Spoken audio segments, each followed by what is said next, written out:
मनोजवं मारुततुल्यवेगं जितेन्द्रियं बुद्धिमतां वरिष्ठं वातात्मजं वानरयूथमुख्यं श्रीरामदूतं शरणं प्रपद्ये। श्रीरामदूतं शरणं प्रपद्ये। बंदौ तुलसी के चरण जिन्ह कीन्हु जग काज। कल समुद्र डूबत लख्यो प्रगट्यो सप्त जहाज। प्रभु श्री राम ताड़का सुबाहों का वध करने के बाद ऋषि मुनि के यज्ञ को सुरक्षा प्रदान करने के बाद कुछ दिन वहां बक्सर में विश्वामित्र जी के आश्रम में रहे। यद्यपि प्रभु का कार्य समाप्त हो चुका था, जिस निमित्त जो है विश्वामित्र जी दशरथ जी से प्रभु को मांग करके लाए थे, वह कार्य तो संपन्न हो गया था। किंतु प्रभु का और भी आगे कार्य था। इस कारण से न तो विश्वामित्र जी प्रभु को दशरथ जी को लौटाए और न प्रभु स्वयं से कहे कि गुरुदेव अब यज्ञ की सुरक्षा हो गई, यह तपोभूमि निश्चर विहीन हो गया, अब आप सभी सनाथ हो गए हैं, हमको जाने दीजिए। ऐसा प्रभु भी नहीं कहे। क्योंकि हर कार्य के पीछे एक कारण छिपा रहता है। कारण आगे क्या है? तह पुनि कछुक दिवस रघुराया, रहे यकीन विप्रन परदाया।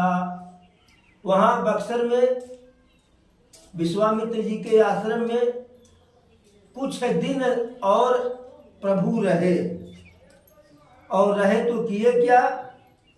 कीन विप्रन परदाया। जो ऋषि मुनि संत समाज विप्र देवता वहां निवास करते थे, पूजा अर्चन करते थे, भगवत भजन करते थे, उन सबको निरंतर प्रभु सुरक्षा प्रदान कर रहे थे।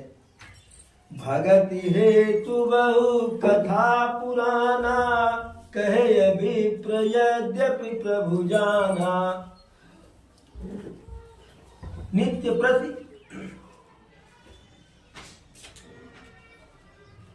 जो ब्राह्मण ऋषि मुनि दंडक वन में वहां बक्सर में रहते थे, विश्वामित्र जी के आश्रम में, वह भक्तिवश प्रभु से ऐतिहासिक बातें, पुराण की बातें, वेद की बातें, कथा की बातें इत्यादि बातें जो है प्रभु को बताते थे।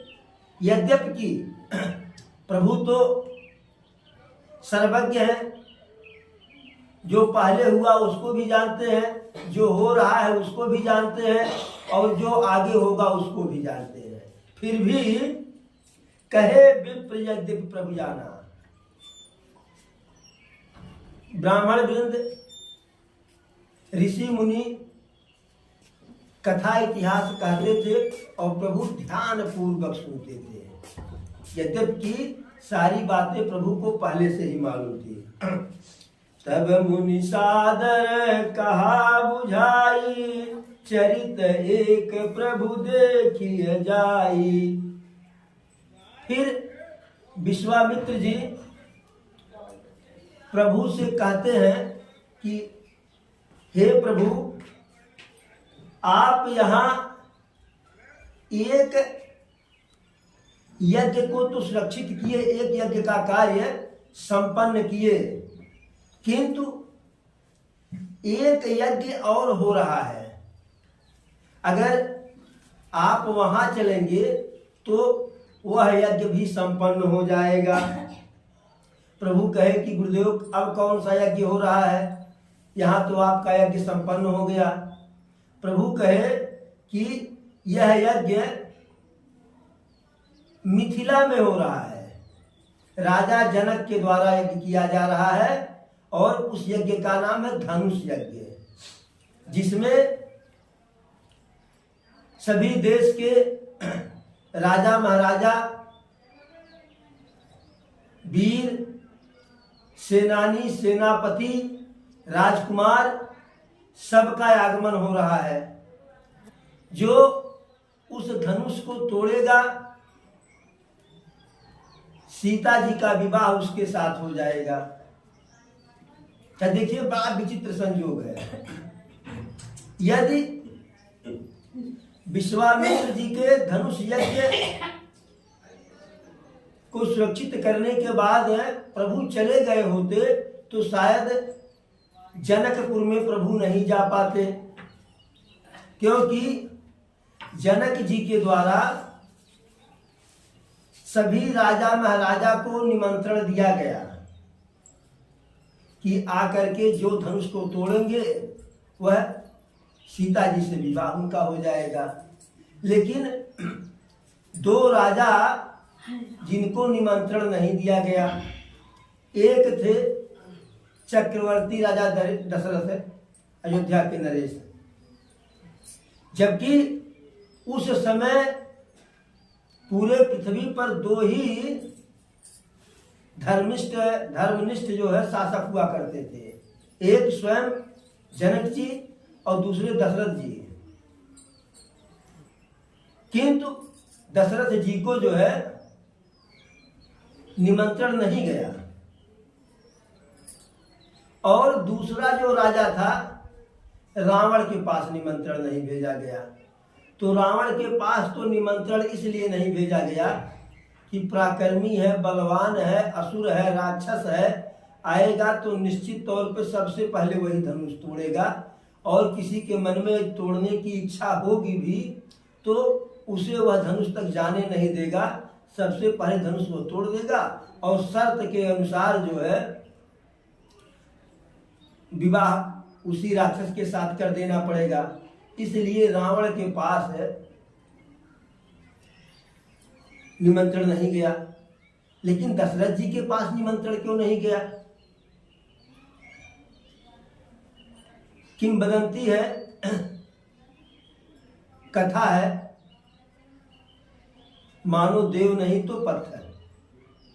मान लेने पर ही, जैसे हम मान लेते हैं गणित में कि क बराबर 100 या x बराबर इतना, तो यह धर्म का विषय है, इसमें आस्था होनी चाहिए, तर्क नहीं। तो जो कथा है, कथा यह है कि एक बार स्वर्ग में इंद्र के दरबार में जनक जी उपस्थित रहे।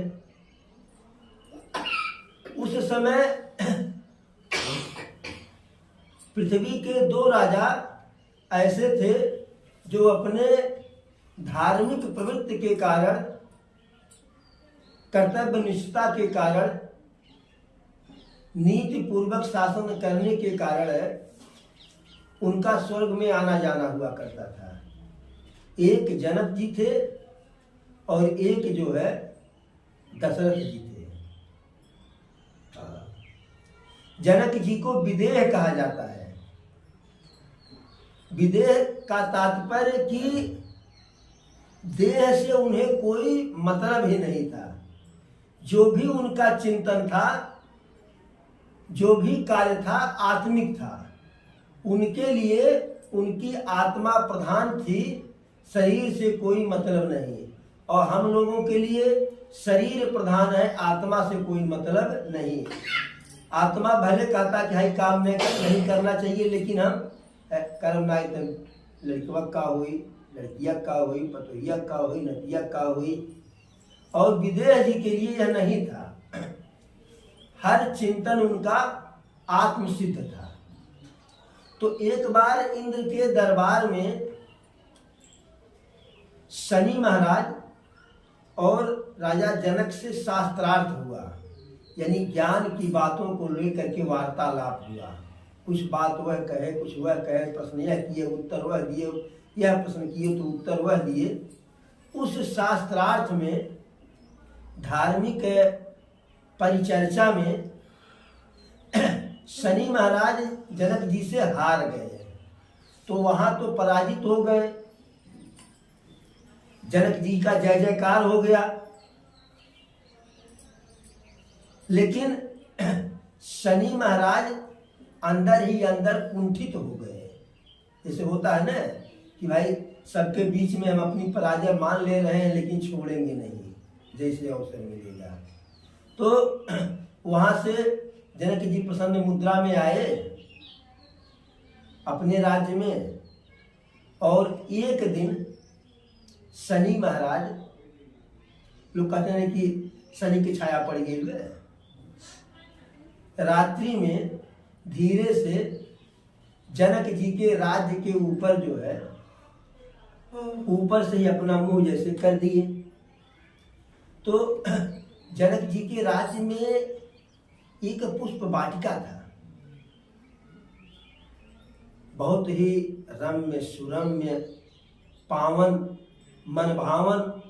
देखिए, पावन और मनभावन दोनों दो चीज है। पावन से मतलब पवित्रता से होता है, और पवित्रता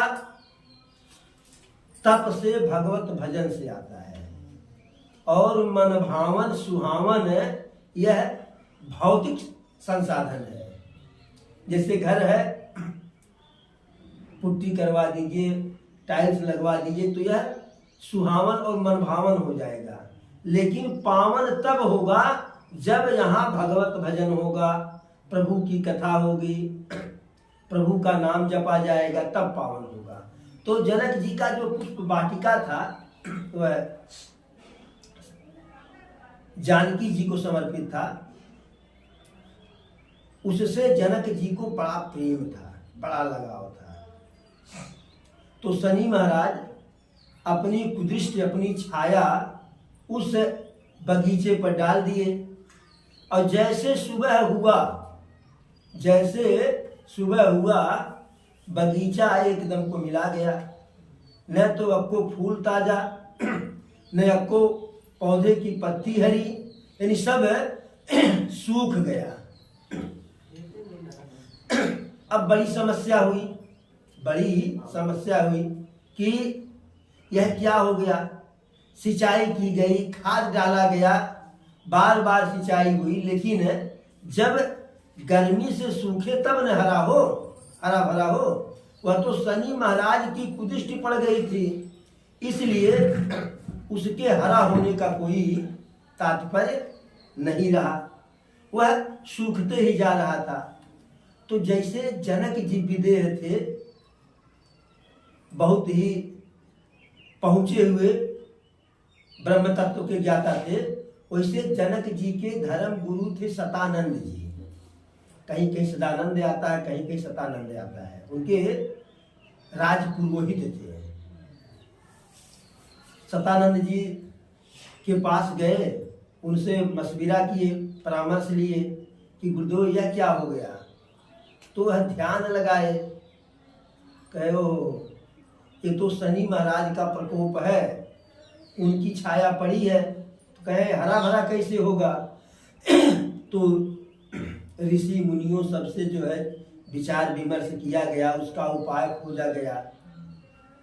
तो उपाय यह आया कि कोई भी व्यक्ति कच्चे धागे से और कच्चे घड़े से, जो इस पुष्प वाटिका में कुआं है, उस कुएं से जल निकाल करके और जल में मिला करके, क्योंकि घड़े में जल थोड़ा ही आएगा, अन्य जल में उसे मिला कर, कैसे हम थोड़ा सा 2 बूंद गंगा जी डाल देते हैं, सारा जल गंगा जल हो जाता है। तो अन्य और जल में मिला करके इस बगीचे में उसका छिड़काव कर दिया जाए तो वह जल जहां जहां गिरेगा सारे पेड़ पौधे फूल सब हरे भरे हो जाएंगे, खिल उठेंगे। लेकिन उपाय ऐसा था कि एक तो कच्चा धागा और दूसरे कच्चा घड़ा। कच्चे घड़े में को कच्चे धागे से बांध दीजिए तो लटकाते ही कुएं तक जल तक जाते जाते टूट जाएगा। और बाई द वे अगर धागा साथ दे दिया तो कच्चा घड़ा जो पका नहीं है जल में पड़ते ही वह पिघल जाएगा। अब मिथिला में जनकपुरी में जितने लोग कलाकार थे, पहुंचे हुए थे, सूरमा थे, जिनके पास कुछ अपना तपोबल था, हर कोई प्रयास करके थक गया। या तो कच्चा धागा टूट जाता था, अन्यथा घड़ा गल जाता था। अब बात यह है मिथिला राज्य से कैसे, जैसे मान लीजिए घर में कोई समस्या हो, जब घर के लोग उस समस्या का समाधान ढूंढ लेते हैं तो बात घर में ही रह जाती है। लेकिन जब समस्या का समाधान नहीं निकलता है तो पड़ोस में जाता है, पड़ोस से गांव में जाता है, गांव से जवार में जाता है, जवार से पूरे जो है। तो जब मिथिला में समस्या का समाधान नहीं हुआ तो आस पड़ोस के अन्य राज्यों में ढिढोरा पिटवाया गया। सुनो सुनो ध्यान से सुनो, ऐसे होता ढिढोरा ने। जो कच्चे धागे से कच्चे घड़े से जल निकाल सकता है जनक जी के पुष्प वाटिका के कुएं से, उसे सादर आमंत्रित किया जाता है। राजा जी के द्वारा उसको जो है बम्पर इनाम भी दिया जाएगा, पुरस्कार भी दिया जाएगा, साथ में उसे कुछ जो है भूमि इत्यादि भी दिया जाएगा। और साथ ही साथ राज्य में एक अच्छा प्रतिष्ठित पद भी दिया जाएगा राज दरबार में। तो ढिढोरा जनकपुर में पीटा गया, कोई सफल नहीं हुआ। अन्य राज्यों में गया, कोई सफल नहीं हुआ। अयोध्या में भी गया, क्योंकि चक्रवर्ती नरेश जो है हृदय बसहि मति सारंग पानी, प्रभु के सच्चे भक्त थे दशरथ जी। तो दशरथ जी के पास निमंत्रण आया कि अगर आप या आपके राज्य में ऐसा कोई हो तो आ जाए, एक उपकार हो जाएगा। दशरथ जी पत्र को पढ़े, अब उसको तकिए सिराने तकिया के नीचे रख दिए।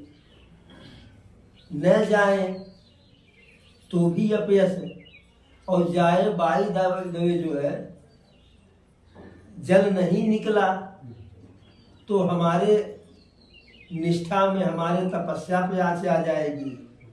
जैसे इधर गिरू तो कुआं है, उधर गिरू तो खाई है, क्या करें। उनका सूरदास का जो है एक पद है, अब तय राखी ले भगवान, हौ अनाथ बैठो द्रुम डरिया, पारद साधो बान, ताके भय से भाजन चाहत ऊपर ढक्यो सचान।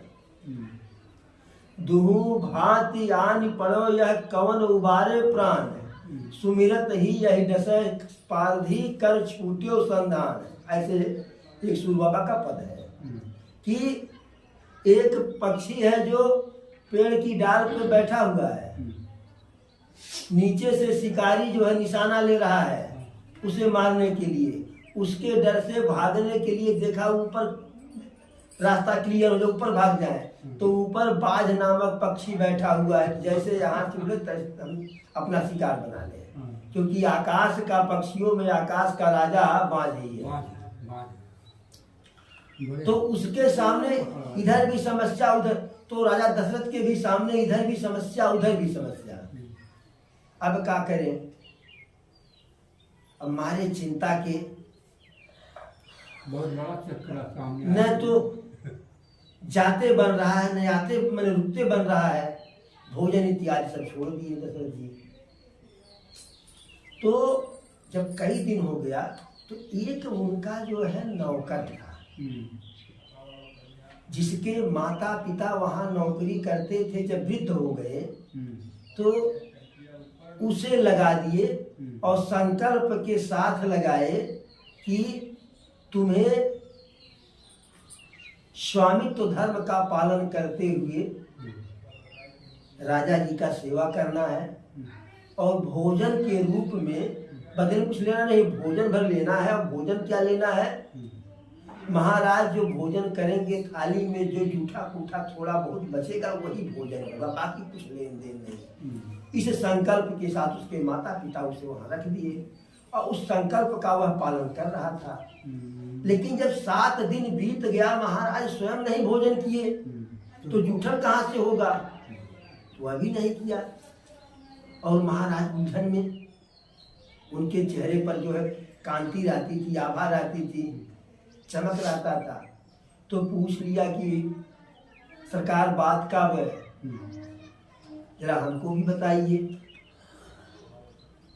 और कहने नहीं कोई बात नहीं, कहने समस्या तो कुछ गंभीर है, आप 7 दिन से भोजन नहीं किए हैं। तो दशरथ जी कहे कि तुम्हें कैसे पता है कि 7 दिन से भोजन नहीं किए हैं? तो वो कहा कि सरकार, हमारे माता पिता जब आपके पास हमें रखे तो इसी संकल्प के साथ रखे थे। हम संकल्प लेकर के आए थे कि कुछ लेंगे नहीं सेवा के बदले में, मात्र भोजन लेंगे और भोजन भी वह लेंगे कि जो आपके भोजन करने के बाद थाली में अधिक बचे, थोड़ा बचे, कम बचे, वही हमारा भोजन है। और जब 7 दिन से आप भोजन नहीं किए तो हम भी भोजन नहीं किए। अब दशरथ जी को लगा कि एक पाप तो और हो गया है। अपने ने खाना दूसरी बात है, लेकिन हमारे चलते दूसरा भोजन नहीं किया और अभी जूठा पूठा नहीं, वही उसका भोजन था। दशरथ जी बताए कि ऐसी ऐसी समस्या है। तो कहा उसमें कौन सी बड़ी भारी बात है, आप हमको भेज दीजिए, हम जाएंगे कच्चे धागे से कच्चे घड़े से जल निकाल देंगे। कहे अरे भाई, कई राज्य के राजा राजकुमार सेनापति सब हार गए हैं, ऋषि मुनि हार गए हैं। तो कहा प्रभु जो हार गए हैं सो हार गए, हम नहीं हारेंगे, आप विश्वास कीजिए, हमको भेज दीजिए। दशरथ जी मरता सो क्या नहीं करता, भेज दिए। कहे लेकिन भैया जा रहे हो, जग हसाई न हो, अगर कहीं किसी काम के लिए कोई कार्य अगर हमसे सिद्ध होने में संदेह है तो न किया जाए तो उतनी जगहसाई नहीं होगी। कहा बिल्कुल नहीं सरकार, आप बिल्कुल जो है निश्चिंत रहिए, कार्य सिद्ध होगा। वह गया तो वहाँ लोग उपहास उड़ाए, कैसे बड़बड़िया वह कहा कि नहीं ऐसी कोई बात नहीं है, आप हमें अवसर दीजिए।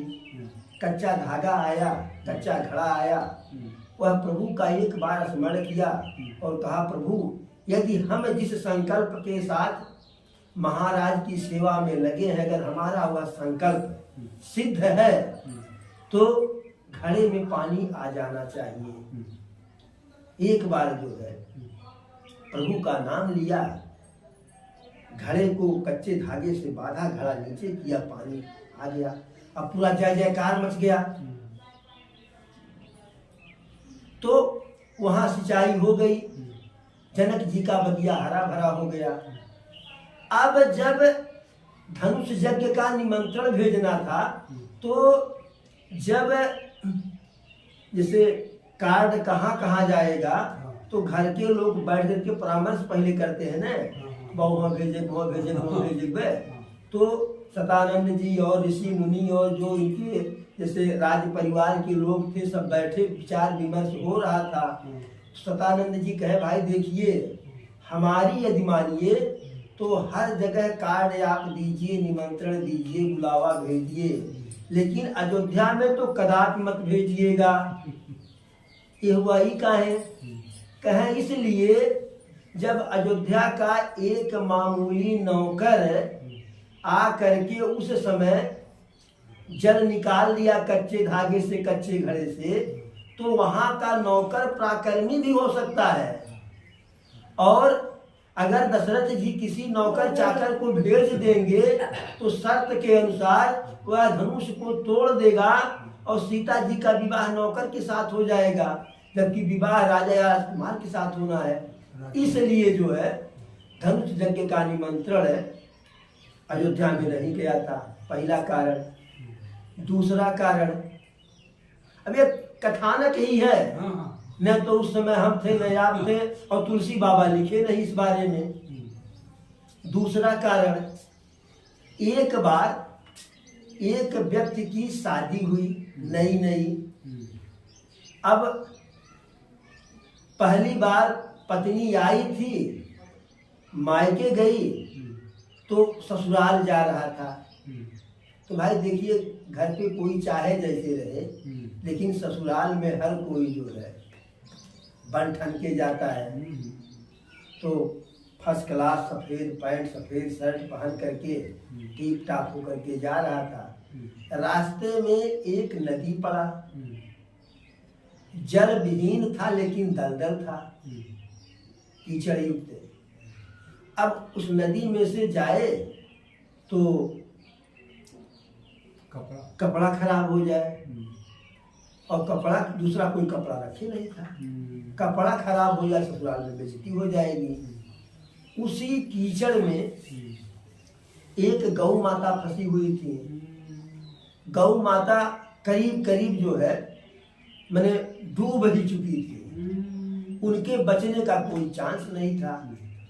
अब ये सोचा कि अभी तो थोड़ी देर में गौ माता मर ही जाएंगी, तो काहे न जो है, अरे 2 मिनट बाद मरे चाहे 2 मिनट पहले मरे, इन्हीं के पीठ पे जो है पैर रख करके दलदल हम क्रॉस कर जाए। और गाय की पीठ पर जो है पैर रख करके दलदल उस पार हो गया। गौ माता और धंस गई, लेकिन मरते मरते श्राप दे गई, है दुष्ट सुनो, जिस पत्नी से मिलने के लिए जा रहे हो, मैं तुम्हें श्राप देती हूँ, या तो वह पत्नी तुम्हें नहीं देख पाएगी, या तो तुम उस पत्नी को नहीं देख पाओगे। अर्थात जब आमना सामना होगा तो चाहे तुम मर जाओगे चाहे वह मर जाएगी। श्राप तो यह दे दी। लेकिन फिर गौ माता है, माता का हृदय जो है बड़ा कोमल होता है। फिर मरते मरते अपने श्राप को थोड़ा सा सीमित कर दिए कि प्राण न जाएगा, लेकिन दोनों का आमना सामना होगा तो एक जो है दूसरे को नहीं देख पाएगा। अब ससुराल तो अब सोच रहे हैं कि जाएं कि न जाएं, जाएं तो पत्नी मर जाए या हम मर जाएं तो इससे क्या फायदा है। लेकिन अब कह दिए हैं कि जा रहे हैं पत्नी को लिवाने, वापस लेकर के न जाए तो भी समस्या। अब उहापोह में माथा पच्ची करते करते दिन समाप्त हो गया। अंधेरे में ससुराल पहुंचे, बरामदे में बैठ गए, जैसे इधर के बजाय इधर मुँह कर दिए, दरवाजे की विपरीत दिशा मुँह कर बैठ गए। ससुर जी हाल चाल पूछ रही, मारे चिंता की कहाँ हाल चाल निकल वो पूछ रहे हैं, कुछ और ही बता रहे हैं, कुछ और जो है बात में मिठास नहीं। बेटी आई तो बेटी इधर से आई तो जब उधर खड़ी होने लगी तो मुँह उधर कर लिए, उधर गई तो इधर मुँह कर लिए। जैसे जैसे वह जब सामने जा रहे तो मुँह घुमा ले रहे हैं। तो एक बार जो है उनकी पत्नी ऐसे पकड़ कर, ससुर जी भैया काहे नाराज हो, अरे जो दान दहेज तय हुआ सब हम दे दिए, अगर कोई कमी बताइए फिर से दे देंगे। कहना ना ऐसी कोई बात नहीं है। लेकिन देखिए, विनाश काले विपरीत बुद्धि, मुंह से अपने श्राप वाली बात नहीं बता पाए। बताए भी कैसे, गलत कार्य किए थे, बतावे कैसे, पाप किए थे, कहते तो भी दिक्कत थी। लेकिन पत्नी को जब बहुत लगा तो और लोग तो भाई दमाद हो रिसियाल बाटे बहुत आए थे, लेकिन पत्नी काहे को दमाद है वो ऐसे दोनों बाँह पकड़ करके कहते हम लोग ने ताका, और जैसे उसके तरफ देखे तैसे इनका दोनों आंख जो है समाप्त हो गया। अब वो लगी रोने बिलखने, यह भी रोने लगे। तब उससे बताए तो कहीं यह बात पहले बता दिए होते तो आंख नहीं जाने पाती, हम कोई उपाय करते। रात्रि बीता, ये जनकपुर की बात है। तो सुबह भर जो है जब जनक जी का दरबार लगा तो जनक जी के दरबार में गई कि हमारे पति पहली बार ससुराल आए विवाह के बाद, और उनकी आंख जो है गायब हो गई। यद्यपि कि वो अपराध किए हैं, यद्यपि वो पाप किए हैं, फिर भी आपके राज्य में हम रहते हैं, और आपके राज्य में न कोई लूज है, न लंगड़ है, न कोई काना है। यह समस्या आपके राज्य में आई, इसलिए हमारे पति को पाप मुक्त करने का कोई उपाय बताइए। अब जनक जी फिर समस्या गंभीर, फिर है समस्या गंभीर। फिर मीटिंग हुई धर्माचार्यों की। धर्माचार्यों ने कहा कि अगर पुष्प वाटिका को हम नहीं चिकलाया कि अगर कोई पतिव्रता स्त्री चलनी में जल भरे और जल नीचे न गिरे, उस जल से इनके पति को स्नान करवाया जाए तो पाप मुक्त हो जाएंगे। फिर बड़ी समस्या भाई, चलनी में पानी भरेंगे तो पानी नीचे गिरना ही गिरना है, गिरेगा ना। अब फिर समस्या जनकपुर से बाहर की बात हो गई, जनकपुर में कोई ऐसा नहीं हुआ। कोई सतवंती स्त्री कर पाएगी, पतिव्रता स्त्री ही कर पाएगी। तो पतिव्रता जनकपुर में भी थी, लेकिन जैसे कहीं कहीं पतिव्रता रहते हुए भी भूल चूक हो जाता है। अब बात फिर अयोध्या में पहुंची दशरथ जी के पास। दशरथ जी कौशल्या जी से कहे देवी ऐसी ऐसी बात है, और यदि आप चली जाएं तो जनक जी के राज्य में कल्याण हो जाएगा। कौशल्या जी तैयार ही हो रही थी, कौशल्या जी तैयार ही हो रही थी कि एक नौकरानी दशरथ जी और कौशल्या जी की बात को सुन रही थी। वह कही कि महारानी, अरे छोटे छोटे कार्यों के लिए आपको नहीं जाना चाहिए, यह सब कार्य हम लोगों के लिए छोड़ दीजिए। आखिर हम लोग क्या करेंगे? जब हम लोगों के बस की बात न हो तब तो हमारी महारानी जाए। कौशल्या जी दशरथ जी से कही कि सुनिए, हमें जाने की आवश्यकता नहीं है, जो घर की नौकरानी है वह जाने के लिए तैयार है।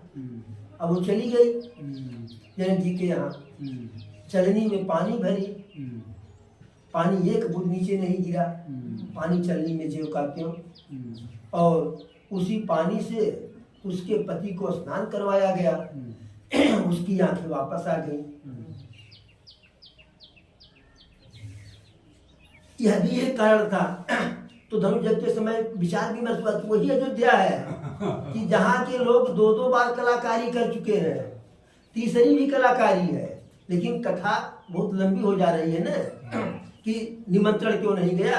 एक तीसरा भी ऐसे मिलते जुलते कारण है।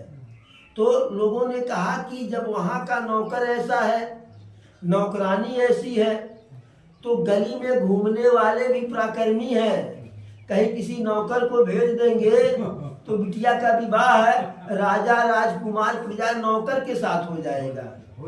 इसलिए जो है अयोध्या में निमंत्रण नहीं गया, और लंका में इसलिए नहीं गया कि वो असुर है, आएगा सबसे पहले धनुष वही तोड़ेगा और असुर के साथ सीता जी का विवाह करना पड़ेगा। दो ही राजा ऐसे थे जिनको जो है निमंत्रण नहीं गया। अब धनुष यज्ञ की बात सुन करके प्रभु विश्वामित्र जी के साथ चले। धनुष यज्ञ सुनी रघुकुल नाथा, हरस चले मुनिवर के साथा। देखिए प्रभु जहां जहां गए तहां तहां प्रसन्नता के साथ गए, और यही शिक्षा इससे हम लोगों को भी मिलता है। कार्य कुछ भी करें, अगर हम कर रहे हैं तो प्रसन्न मन से करें तो कार्य की सिद्धि की संभावना बढ़ जाती है। और क्या नहीं मन कहते तो 50% कार्य के सिद्ध न होने की संभावना पहले आ जाती है। और प्रसन्नता पूर्वक कार्य का श्री गणेश हो तो कार्य के पूर्ण होने का हमारे विचार से ही जो है संभावना बढ़ जाती है। अब प्रभु को कई कार्य करना था ना, इसीलिए अयोध्या वापस नहीं गए थे। आश्रम एक दीख मग माही, खग मृग जीव जंतु तहनाही। पूछा मुनि है शिला प्रभु देखी, सकल कथा मुनि कही अभिषेकी।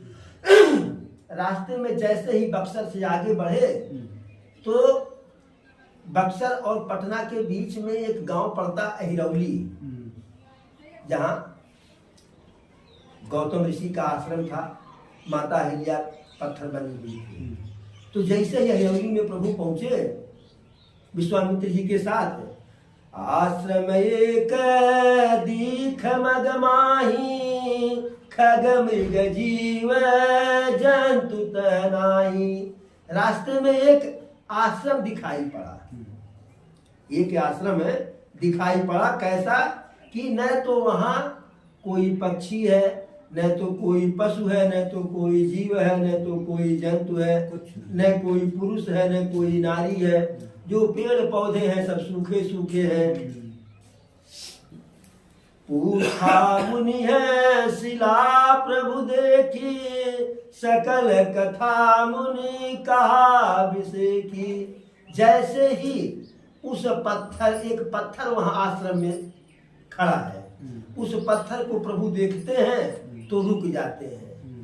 गुरुदेव आगे आगे चल रहे हैं, रुक गए। गुरुदेव पीछे देखे, कहे प्रभु वत्स राम काहे रुक गए, विश्राम करेंगे? नहीं प्रभु।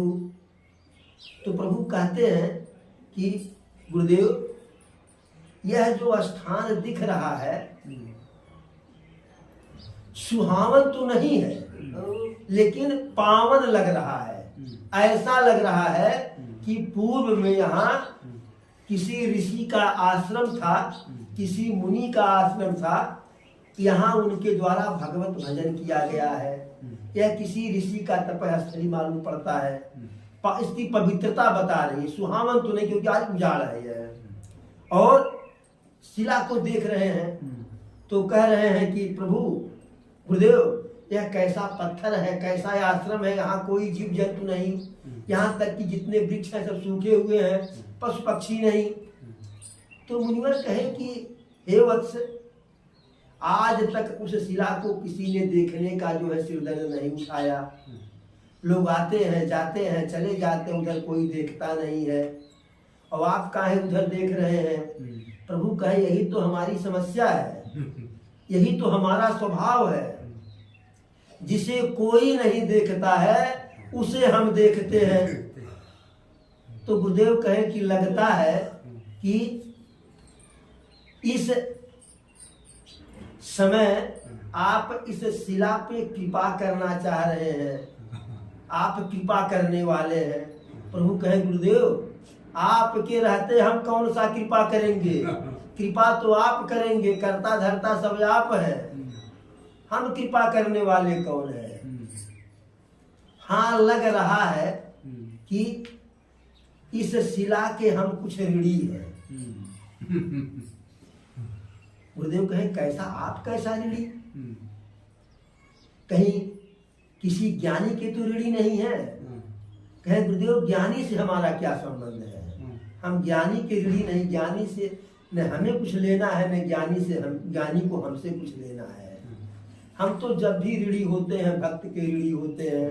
तो गुरुदेव कहे कैसा ऋणी? प्रभु कहे कि आपको प्रहलाद और हिरण्याकश्यप का कथानक मालूम होगा। आप तो गुरुदेव जानते ही हैं।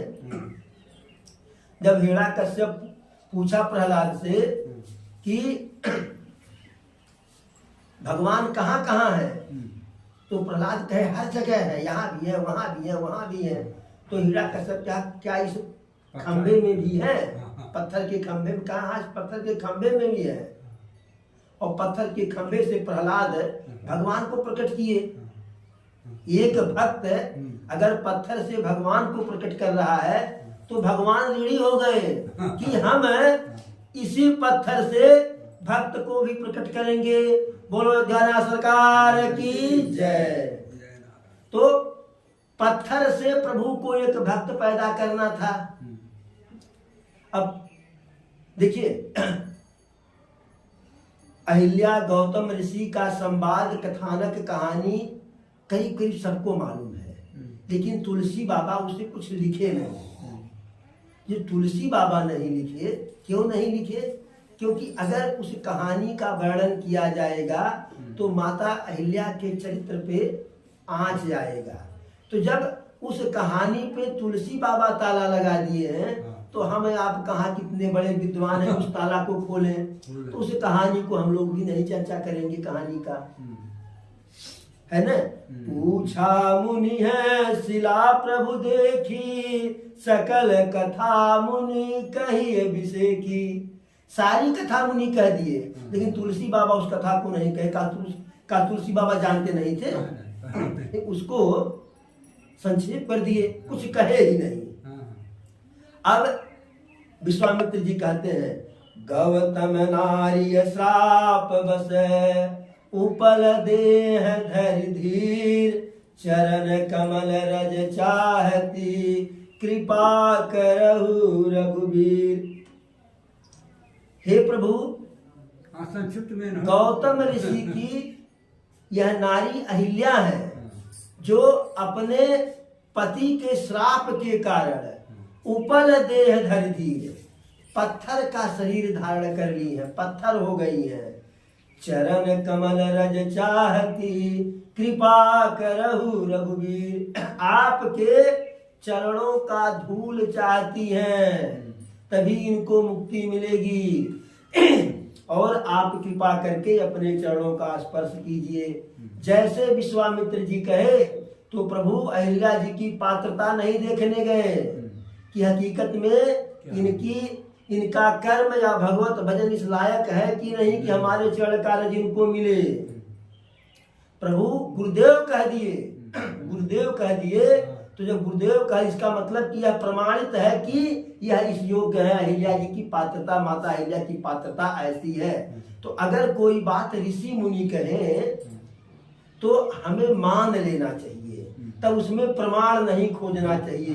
प्रमाण के लिए हमारे यहाँ की प्रमाण लाओ।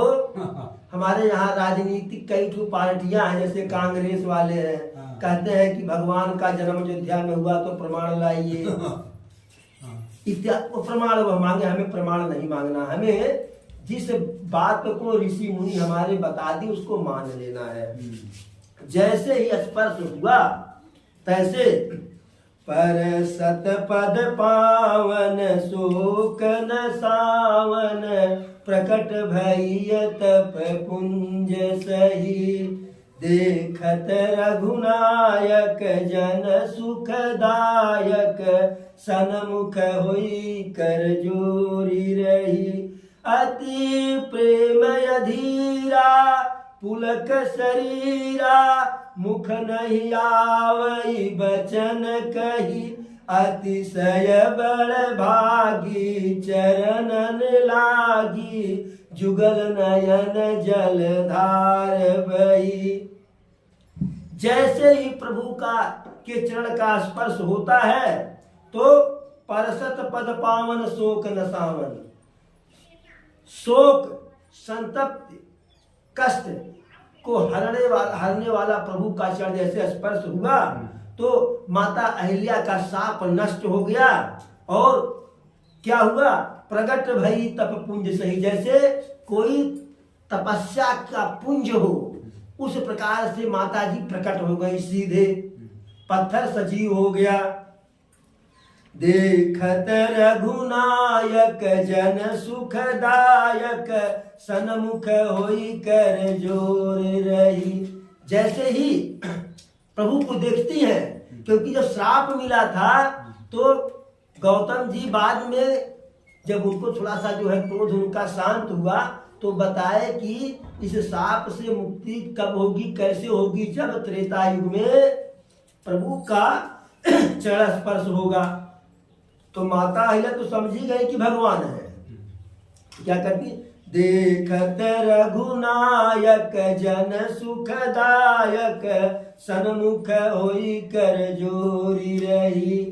प्रभु को देखती हैं तो उनके सामने जो है, जैसे वह प्रभु कैसे हैं, लोगों को सुख प्रदान करने वाले, सबको सुख देने वाले, उनके सामने हाथ जोड़ करके खड़ी हो जा रही हैं। अति प्रेम धीरा पुलक शरीरा मुख नैया वही बचन कही। मारे प्रेम के, मारे प्रसन्नता के गदगद हो गई, मुख से कुछ बोल नहीं पा रही हैं। लेकिन देखिए जब वाणी जवाब दे देता है तो नेत्रों से बात होती है। अश्रु जो है, खुशी की बात हो तो भी अश्रु निकलता है और दुख का बात हो तो भी। तो ऐसे माता जी के साथ अतिशय बड़ भागी चरणन लागी जुगल नयन जलधार बही।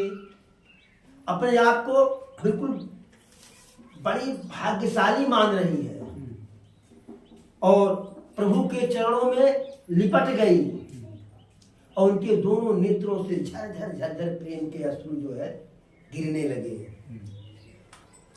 धीरज मन कीन्हा प्रभु कहूँ चीन्हा रघुपति कृपा भगति पाई। अति निर्मल बानी यह स्तुति ठानी ज्ञान गम्य जय रघुराई। मैं नारी पावन प्रभु जग पावन रावण रिपुजन सुखदाई। राजीव बिलोचन भव भय मोचन पाहि पाहि शरणन आई। जब थोड़ा सा मन को धैर्य हुआ तब प्रभु को चीन्ह गई और प्रभु कहूँ चीन्हा रघुपति कृपा भगत पाई। करे हे प्रभु, मैंने तो आपकी कृपा हमें मिल गई जो है। अति निर्मल वाणी, बहुत ही स्वच्छ मधुर, जिसमें कोई छल कपट नहीं। स्तुति ठानी, प्रभु की स्तुति करने लगी। ज्ञान गम्य जय रघुराई। हे प्रभु, आप तो ज्ञान के सागर हैं, घर हैं। मैं नारी पावन प्रभु जग पावन। मैं तो अपवित्र नारी हूँ, स्वभाव से नारी अपवित्र होती है और आप तो जो है संसार के लिए जो है पवित्र हैं। आपसे बड़ा पवित्र कौन है? और कौन है आप?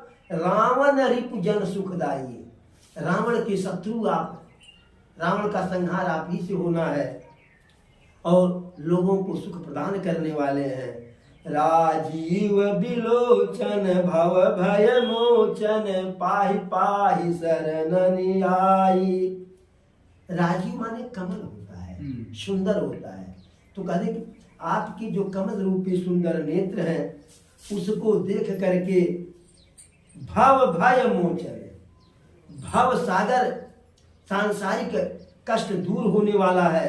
मैं ऐसे जो है प्रभु के चरणों में शरण में आ गई हूँ।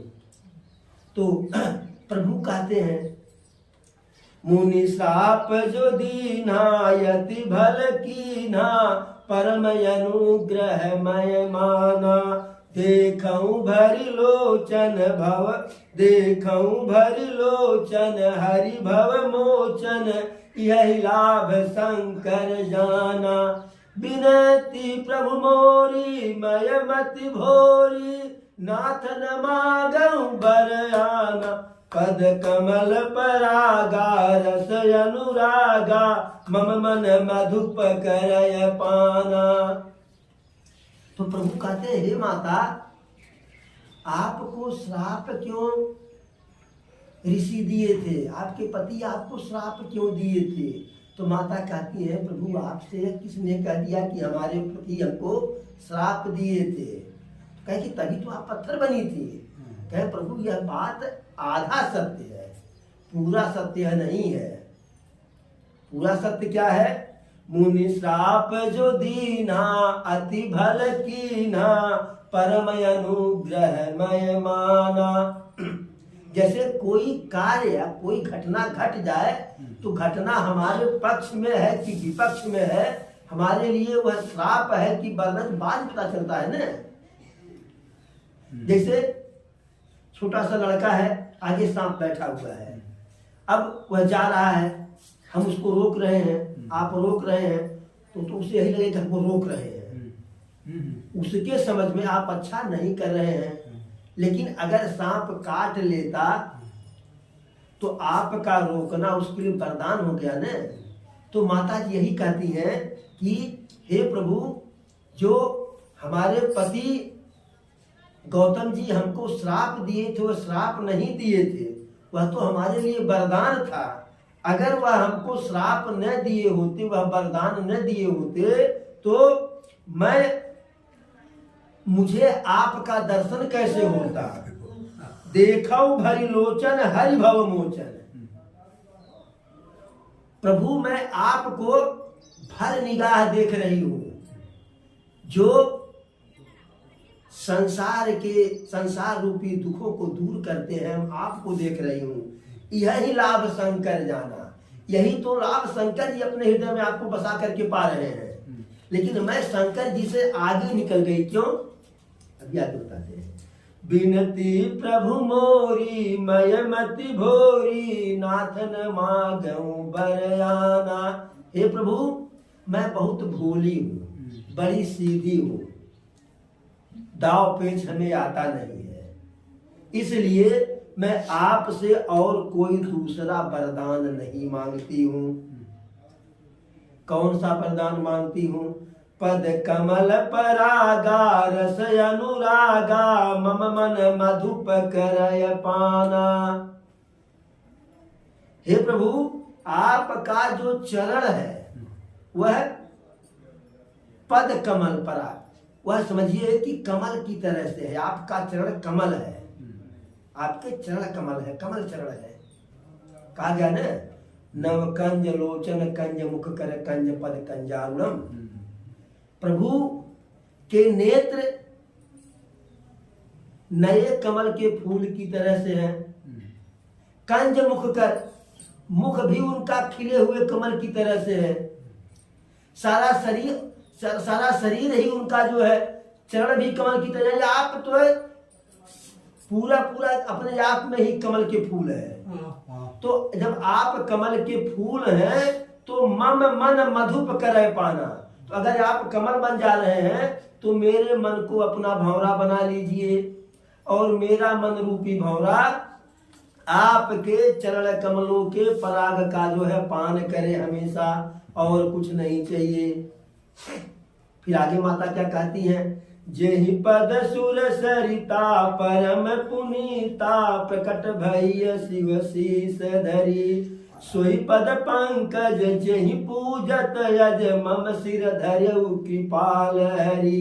यही भांति सिधारी गौतम नारी बार बार हरि चरण परी। जो अति मन भावा सो बरु पावा गयपति लोक आनंद भरी।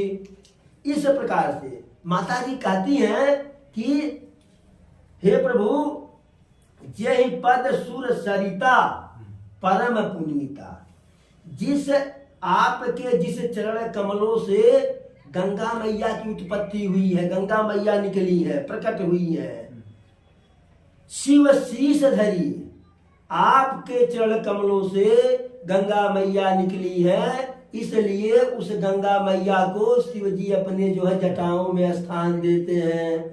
तो चरण कमलों से निकली गंगा मैया, शिव जी उनको जो है अपने जटाओं में स्थान देते हैं। आपके चरण वहां उनके सिर पे नहीं है, यहाँ तो आपके चरण हमारे सिर पे है। तो बताइए बड़ा वो हुए कि हम। प्रभु कहे माता आप फिर क्या कहती हैं, सोई पद पंकज जहि पूजत अज मम सिर धर्यउ कृपाल हरि। हे प्रभु, आपके चरण कमलों की सबसे पहले पहली बार पूजा कौन किया था? ब्रह्मा जी किए थे। और वही चरण आप जो है हमारे सिर पे रख दिए हैं। तो हम तो ब्रह्मा जी से श्रेष्ठ हुए, शंकर जी से श्रेष्ठ हुए। यही भांति सिधारी गौतम नारी, बार बार हरि चरण परी। इस प्रकार से जो है बार बार प्रभु के चरण में लिपट करके, रो करके, विनती करके गौतम जी की नारी माता अहिल्या जो है सिधारी। कहाँ सिधारी? जो अति मन भावा सो बरु पावा, गय पति लोक आनंद भरी। अपने पति के साथ बैकुंठ धाम को गई और जो उनको अच्छा लगा, जो मांगी, प्रभु उसे कहे एवमस्तु। अस प्रभु दीन बंधु हरि, कारण रहित दयाल, तुलसीदास सठते ही भजू छाड़ी कपट जंजाल। आगे तुलसीदास क्या कहते हैं कि हे तुलसी, हे मन, ऐसे प्रभु जो अकारण ही दया करते हैं। जैसे अन्य देवी देवता हैं, उनका दया लेने के लिए आपको कुछ न कुछ देना है। सबसे सस्ते देवता भोले बाबा है, एक लोटा जल तो देना ही देना है, बेल का पत्ती देना ही देना है, धतूर देना ही देना है। लेकिन प्रभु को कुछ नहीं चाहिए, यह अपने भक्तों पे अकारण कृपा करते हैं, अकारण कृपा करते हैं। कहते हैं कि हे सठ मन, तुम ऐसे प्रभु का जो है जप कपट और जंजाल दोनों छोड़ करके करे, इसी में तेरा कल्याण है। और जो ऐसे प्रभु का जो है जप नहीं करेंगे, ऐसे प्रभु की भक्ति नहीं करेंगे, उनका कल्याण होना नहीं है। अब आज की कथा को यहीं विश्राम दिया जाता है। कल फिर जनकपुर में राम लक्ष्मण जो है की कथा कही जाएगी।